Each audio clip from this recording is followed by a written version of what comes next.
It is my privilege to be here this evening with Jack Ma, one of the great entrepreneurs of our time, of course, the founder of Alibaba. And we have so many things to talk about over the next half an hour. And, of course, we also want to try to get to your questions as well. We're going to talk about Alibaba, of course, but also China, the Trump world that we all live in, globalization, trade, and so many other issues.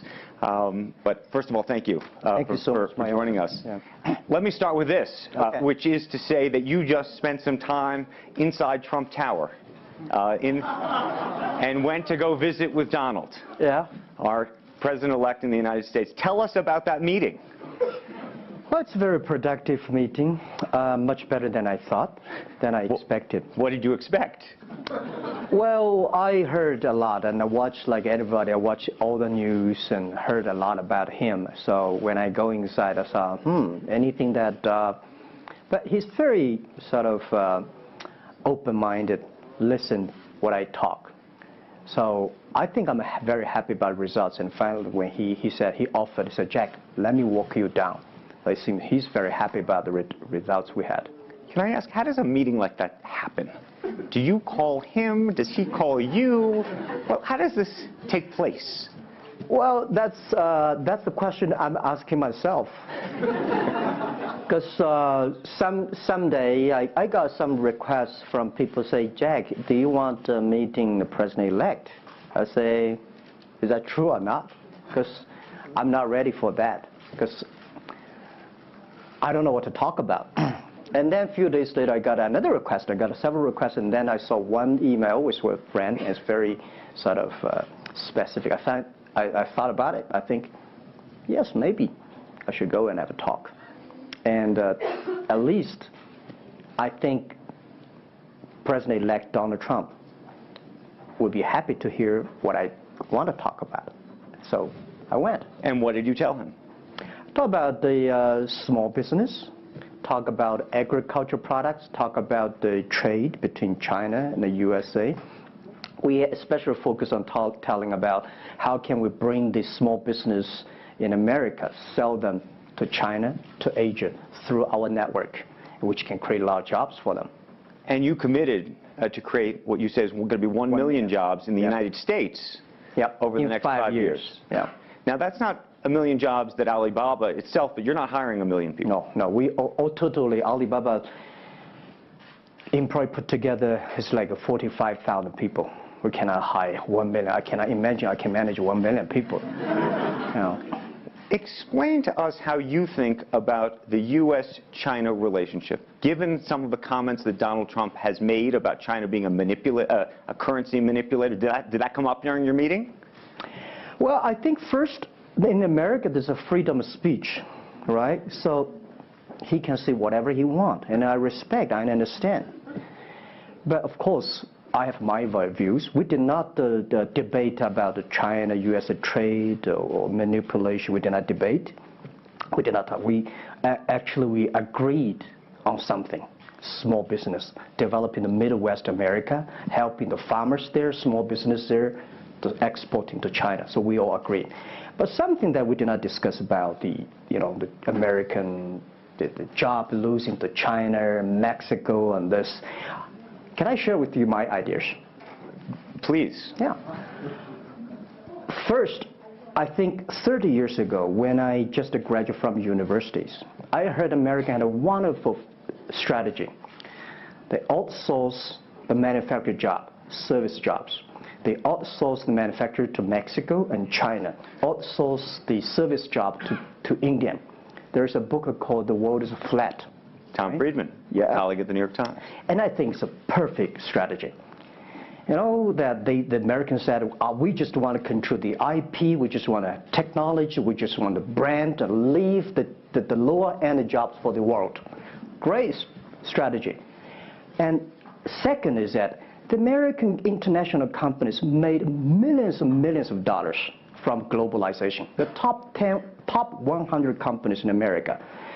Amazing. I remember when I graduated from university, I tried to buy a beeper, the Motorola beeper. Cost me $250. My pay at that time is $10 a month. as a teacher. And the cost of making that beeper is only $8 for a chip. Right. So past 30 years, IBM, Cisco, Microsoft, they made tons of money. The profit they made are much more than the 4 largest banks in China put together, the China Mobile Phone, China Unicom, and whatever you name it, put together. Still, these multinational companies made more money than. So their market cap grew more than 100 times in the past 30 years. But where'd the money go? This is what I'm curious, because as a business people, I always care about the balance sheet. Where's the money coming? Where'd the money go? Past 30 years, the American had 13 wars, spending $14.2 trillion. The money going there. What if they spend a part of that money on building up the infrastructure, helping the white collars and the blue collars? No matter how strategy good it is, you're supposed to spend money on your own people, right? Not everybody can pass Harvard. Like me, they're not good at education, right? We should spend money on those people who are not good at schooling. And the other money, which I'm curious about, is that when I was young, I heard America is about Ford and Boeing, those big manufacturing companies. The last 10, 20 years, I heard about is Silicon Valley and Wall Street. The money go to the Wall Street. And what happened? Year 2008. The financial crisis wiped out $19.2 trillion USA alone. They wiped out all the white collars and destroyed 34 million jobs globally. So what if the money is not Wall Street? What if the money spent on the Middle East, Midwest of the United States, developing the industry there? That could be changed a lot. So it's not the other countries steal jobs from you guys. It is your strategy. Okay, but you do not distribute the money and things in a proper way. This is what I. And now we're having a backlash. And that backlash is a rebuke of globalization. And so much of the conversation, frankly, that we have here, and that backlash is happening in the United States. But I will say President Xi was here yesterday. You had lunch with him. And he was quoting Abraham Lincoln. What did you make of that? Well, I would say that globalization is a great stuff. It's the USA, it's developed countries to teach us how to do globalization. I remember 2002 or 1 before China joined the WTO, everybody in China was worried. Me, I was worried. Because what if all the international products come to China, destroy our industry, and we have to lose a job? So convince China, after 20 years, then you guys are say, this is a terrible thing. I believe globalization is good, but globalization needs to be improved. This is Donald Trump, President-elect, want to solve it, the problems. That globalization, I think, should be inclusive globalization. In the past 30 years, the globalization was controlled by 60,000 big companies. 100 years ago, globalization was controlled by several kings and emperors. What if next 30 years we can support 6 million business doing business across the board? What if in next 30 years we can help support 20 million small business can do business across the board? So this is something which I believe globalization should be inclusive. And do you think that the words of President Xi will happen in reality, which is to say that China has largely acted on its own behalf for many, many years, and now is effectively saying that the U.S. needs to continue acting on everybody else's behalf? Yeah, I think, the world needs some, Mr. Xi yesterday said, it's a wonderful time, it's a bad time, or the worst time. The world needs a new leadership, but the new leadership is about working together. This is what I understand. We do not necessarily need one specific leader to teach us what to do, what not to do. But the world have to partner together. This is what I think. And I think as a Chinese, as a business people, I feel proud for what President Xi said yesterday. As a business person, I want the world to share the prosperity together, to join the force together. As a Chinese, I'm happy about what he committed. Yesterday he said, he speaks like us, takes the responsibility of the second largest economy. As the China's second largest economy, he has to take some responsibility. This is the first time I heard a Chinese leader make number commitment. He said, next 10 years, we are going to import $8 trillion. This make me feel excited because China is transforming from exporting to importing. If there's a concrete number, if we can fulfill it, this is going to be huge change to the China and to the world. But don't you think that it's easier today for China to be interested in globalization because of the benefits that can accrue to China because you're continuing to develop than it is for countries that are, quote unquote, developed? Well, first, the WTO rule is not designed by China. It's not made by China. I will say there's something that I want to change. The WTO is designed, a lot of rules designed for big companies in the past 30 years, and only big companies can do it. And China definitely benefit a lot from opening. I think China should learn one thing, that we grow in the past 30 years. It's because we open to the world. If we continue to open to the world... Not fully. Okay. An American business that wants to effectively go into business in China has a very difficult time, has to partner effectively with a company that's there already. This is why I said China has problems too. The world has problems.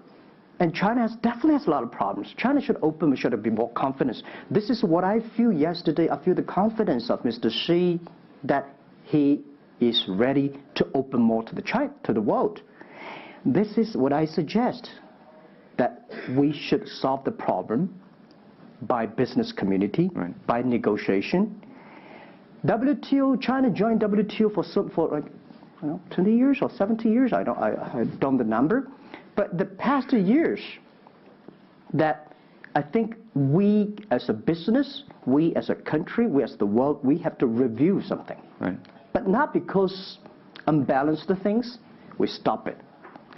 You've been calling for something called EWTP. Yeah. What is that? This is what I would talk about, is that the WTO was great, but they mainly designed for developed countries, big companies. There's no opportunity for small business. We want to build up an electronic world trade platform to support young people, small business, thanks through mobile phones, internet, they can sell and buy across the board. And the other thing is that WTO is a very interesting organization. When you put the Doha round, when you put 200 government officers in a one room, ask them to agree on something, it's impossible. I can never imagine that they can agree on something together. Business should be designed by business people. So we believe EWTP should be something that the business people sit down together, agree on something, negotiate on something, and get endorsement from the government. I want to talk a little bit about Alibaba and the model itself, because I think for many in the West, if you will, they don't necessarily understand it. And to the extent that the extent that I could try to compare it to Amazon, which I know you think is an unfair comparison, one of the things that's so fascinating to me is that Amazon and Jeff Bezos have pursued what might be described as a very asset-heavy business model. They're buying airplanes. They want to own the entire supply chain from beginning to end. And Alibaba has effectively an asset-light business. It is very much, in terms of the retail piece of this, the opposite. You don't want to own the warehouses. You don't want to own the logistics companies. How do you think about that? Is Jeff Bezos right, or are you right? And is there going to be a meeting in the middle? I hope both are right. And because the world can never have one model. If the world has only one correct model, the world is too boring. Right? We need to have all kinds of models. And the people who do the model should believe in the model. And I believe what I do. Right? The difference between Amazon and us. Amazon is more like an empire. Everything they should control themselves, buy and sell. And our philosophy is that we want to be an ecosystem. Our philosophy is to empower others to sell, empower others to service, empower making sure the other people are more powerful than us, making sure with our technology, our innovation, our partners, our 10 million small business sellers, they can compete with Microsoft, IBM. Our philosophy is that we think using internet technology, we can make every company become Amazon. Remember one thing, today for our sales, our GMV last year is more than 550 billion US dollars. To hire people deliver for us, we need 5 million people. So how can we hire 5 million people deliver things for us to deliver the things we sold? The only way we do is empower the service company, logistics companies, making sure they are efficient, making sure that they make the money, and making sure that they can hire more people. But without owning the whole chain, can you do it as effectively? The idea that you're watching Amazon being able to deliver things now within hours, literally. We made 125 cities deliver within 1 day last year. Imagine, 10 years ago, deliver one thing from Beijing to Hangzhou takes about 8 days. Now you can deliver things from Beijing to Inner Mongolia or some city within 12 hours. It's improving. You can never expect these things happen within 24 hours. We have patience. So I think, can you imagine that within the 11/11 Singles Day, we sold $17 billion, and by delivering more than 600 million packages within 3 days. This is happening, and this is what we feel proud of. It's not how much money we make. It's not how powerful we are. We think because of the technology, we can make the technology very inclusive, that every small companies can use it. This is my dream, because I started my first business in 1992 in China as a small business. In order to borrow money, 5,000 US dollars from a bank, took me 3 months to acquire, still failed. So difficult to be a small business. Today, with the technology, we can empower them. This is something I want to do. One of the critiques, as you know, and it continues to linger around Alibaba, is the piracy issue. There's an IP issue, and it's an issue all over China, but you take the brunt of a lot of it. Yeah. How much progress have you made in your mind, and how do you think about some of the regulatory bodies in other countries, including the US, that continue to criticize Alibaba for these issues? First, when we start do this business, as a business like this size, you have to take all the criticism. You have to listen what is right, what is wrong. And second, as an e-commerce, when you put 10 million small business, empower them to sell. We do not like Amazon buy. We cannot check. Even when you buy $55 trillion or $550 billion, you cannot check every product. So the model itself and the e-commerce itself may have a lot of these flaws.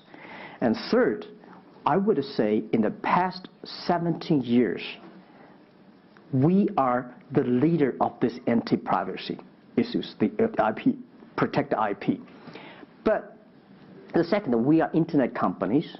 We do not have the law enforcement. We find this guy is selling product, cheap, fake products. We delete them. We cannot arrest them.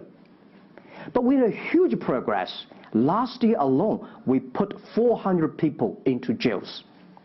We deleted 370 million fake products listing on our site.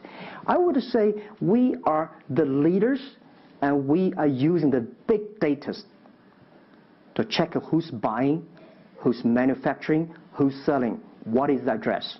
So now I'm happy about the whole world, especially China, all the government organization, start to realize the issues. So I would tell you, good thing is that today, when you go to those criminal group, which I call them criminals, those fake products manufacturers, sellers. You praised the quality, though, of some of these. I would talk about it later, all right? Those criminals said they can go anywhere but not Taobao and Tmall, because using our data, we trace where they are, who they are, what's the address, what the amount. and we will deliver this to the police station and working with them to arrest them. The quality issues is something I want to share with people. It's not about praising the fake products. I want to say that for so many years, those branded companies, you have to be very careful because the fake products, their quality improving is scary. That is the difference between us. Because when you find guys, the thing that people said, this is fake. And you have to find people, you have to find a third-party institution to check it is fake or not. We find sometimes the quality is better. And I tell you, another thing is even scary. There's one branded company. He said, we are selling fake products. We check everything. There's nothing wrong. So we say, what is wrong? So we buy the products from his flag shop and deliver to them. They say, it's a fake. You know what I'm saying? Yep. We buy things from the flag shop of this brand and deliver back. It's the fake products, they say. So it's a bit confusing. This is fighting against the fake products. Is a war against the human greediness. It's not easy. You cannot finish it, but you have to continue to fight. And I want to say we put 2,000 people, 1 billion RMB every year fighting against that. It can never finish the war within 2 years. But I'm happy. Whether people criticize me, criticize us, the most important is that we are happy about the progress we made. Right. But if people praise me, so, when people say, Jack, you're wonderful, I know I'm not wonderful, right? Oh, Alibaba's great. We are not great. We are just a 17-year-old company. But when people say, you're doing nothing, no, we're doing a lot of things. But you don't have to argue. You don't have to debate. You do what you believe. One of the things you mentioned was using big data on the piracy side, but the other thing that you're using a lot of that big data to do is provide credit and effectively banking the unbanked. And what's so fascinating to me, and I hope you'll share it, is we've talked about the Sesame credit. Yep. How you are able to use big data effectively to figure out who deserves credit and who doesn't in a marketplace where some of these people had no credit history before. Okay. Well, before we do that, we had a system called Teach Computers to learn how to anti-fake products, teach the computers to learn how to, because we have Alipay, a lot of people try to use all the ways to cheating. So we teach the computer how to do that, the cheating things. So we've been doing that for 10 years. Until now, there's called artificial intelligence, because we've been doing that. We are a data company. 8 years ago, we said to ourselves, Alibaba should not be an e-commerce company. We should be a data company, because we have the data from consumers, we have data from the manufacturer, we have data from the logistic companies and transactions. But we think how we can make a data really beneficiary to the society. What China needs is that we have a lot of great people. All the small business, they are very credible, but we don't have a credit system for that. So how can we use a credit rating system based on the data we have to giving everybody a Sesame rating system? That is so powerful in the past 4 years, because every individual, every small business, if they have been using our services, we give them a rating system. So we're giving loans in the past 5 years. We're giving 5 million business loans. They only borrow $5,000. 3 minutes, we can decide whether we should give you money, how much you want to give. Within 1 second, the money will be in your account. And 0 people touch, so we call it 310. And even today, the Sesame rating system become people dating. The mother-in-law want to say, hey, you want to dating with my daughter? Show me your rating system of the Sesame card. So it's so funny. We go to the people want to rent a car, people want to rent a bicycle. They will say, show me your Sesame cards. Good. Because if they do not pay back, if they do not fulfill, the rating system is going to low down and they can never rent a house. This is what we want to build up, the system. That if you sell or buy fake products, the Sesame cards will show. I'm going to open it up to questions, but a final one from me. There's been a lot of speculation that you're going to get into the business of Hollywood. Your name has appeared, Alibaba Group, at the beginning of a couple of big films recently. What is the ambition for Alibaba in the entertainment world? The beginning was like this. Several years, every 5 years, we have a review for our strategy. Now, our strategy is always to look at the 30 years and 10 years. And every strategic decisions we make, we have to ask one question. Did this decision we made solve society problem? Because we believe the bigger social problem you solve, the more successful you are. So if we do this cannot solve any social problems, we don't do it. Second, is this project is going to be successful in 10 years? If it's going to be successful in 10 years, let's do it. If it's going to be successful in 1 year or 1 month, now more I would say, forget about it. Because why you can be successful in 1 year or 1 month? So we all have to put parallel. And 5 years ago, we had a big debate about 10 years later, 20 years, what are the things that China society and the world want? So we say happiness and health. 2H strategy. So happiness and health. We believe Hollywood, the movie industry, bring people happy. Because today, nobody's happy. Rich people not happy, poor people not happy, At least when I watch a movie, I feel happy about it, right? So I think we should partner with the Hollywood, especially like a lot of, we have a different way of living. In China, the movie, we have a lot of heroes. But China movies, heroes always dead. The American movie hero never die. If all the heroes die, who want to be the hero? So my movie, I want to make the hero live. Right, so this is, I think we should learn a lot. And it's only about 2 years, so we have another 8 years to go. I want to make our company that it's not e-commerce. It's something that giving people inspirations. Giving people, because I learn a lot. For example, I always say that my favorite movie, Forrest Gump. Life's tough. This is I learned, and that inspired me. That is why when people call me crazy, stupid in the past 17 years, you're crazy, you're doing something never work. You're stupid, how can you do that model? Amazon this model, eBay this model, why Alibaba this model? I told myself, Forrest Gump said, go ahead. Never care about what the other people. And the other thing, Forrest Gump said, nobody make money out of the catching whales. People make money by catching shrimps. So we serve small business. Fair enough. Jack Ma, we should probably end it there because we're going to run out of time, but I thank you. Thank you so much for the conversation. I promised we'd sneak in a question or two when we literally have 2 minutes, and they're going to get upset with me. If you have a question, and we're going to, I got to beg you to do it within literally, a second. So go for it right there.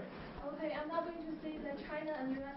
is going to have a trade war, but if the Trump administration gets tougher on China in terms of trade agreement, is that going to hurt Alibaba? Well, I don't think so. I think China and the U.S. should never have a trade war. We'll never have a trade war. And I think we should give President-elect Donald Trump some time. And he's open-minded. He's listening. And I think the war, it's so easy to launch a war. But it's so difficult, almost impossible sometimes to terminate a war. Iraq war, Afghanistan war, is that finished?